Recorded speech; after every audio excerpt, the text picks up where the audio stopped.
सिखों के कॉलेज को जबरदस्ती कब्जा किया हुआ है, उसको राजद की इतनी बड़ी नेत्री राबड़ी देवी कह रहे हैं कि मेरा मुंह बोला भाई है, और उनके मुख्यमंत्री रहते हुए ये कब्जा हुआ है, और उसके बाद लगातार ये कब्जा बना हुआ है।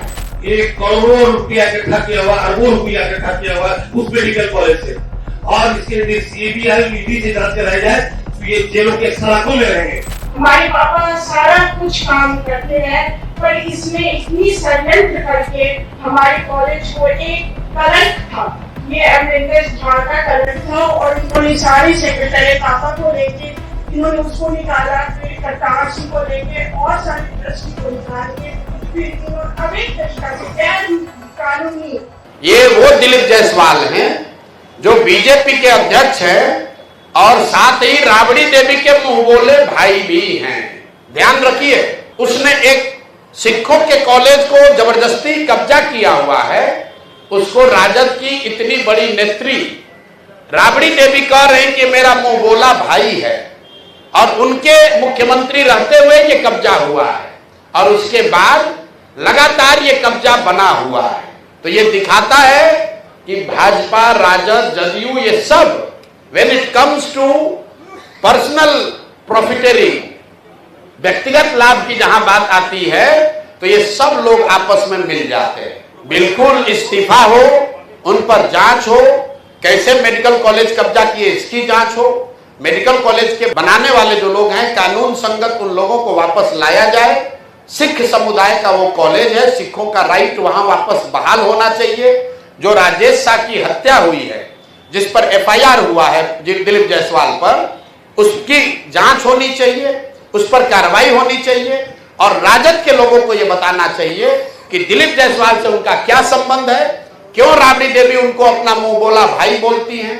राधा मोहन सिंह को बताना चाहिए कि उनके घर के लोग कैसे वहां मेडिकल करने गए। अब मैं नाम एक एक करके बता रहा हूं, आपको बोला है 50, 2 को बता दिए।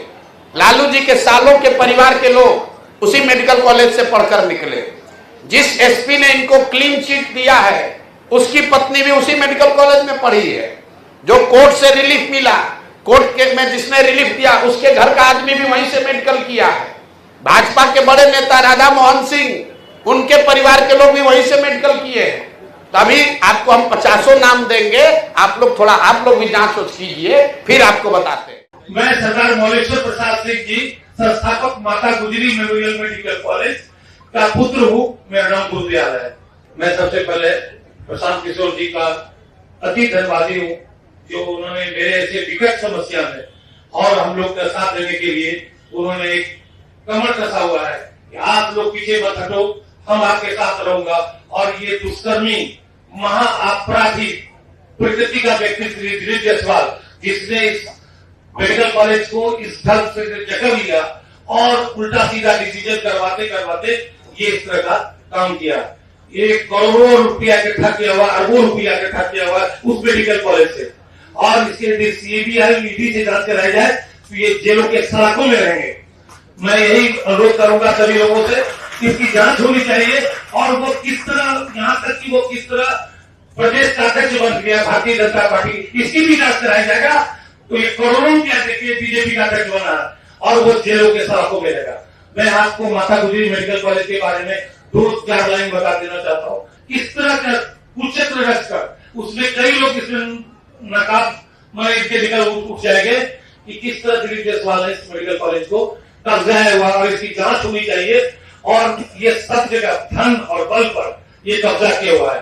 करतार सिंह जो सचिव थे, आजीवन सचिव थे, लाइफ ट्रस्टी थे, मेडिकल ट्रस्टी थे, जिसको कभी नहीं हटाया जा सकता है, उसको इन्होंने गलत लोगों को बैठाकर ट्रस्ट में और उनको सचिव से निकाल दिया। इवन उस ट्रस्ट में क्लियर लिखा हुआ है, इस मेडिकल कॉलेज की जो मीटिंग होगी वो प्रेसिडेंट या सेक्रेटरी हाउस कर सकते हैं, बुला सकते हैं। लेकिन Dilip Jaiswal so called chief administrator उस मीटिंग को बुलाया करतार सिंह को निकालने के लिए। उसमें एजेंडा भी नहीं था कि करतार सिंह को निकाला जाएगा, और वो एक वहां एजेंडा भी ले लिया।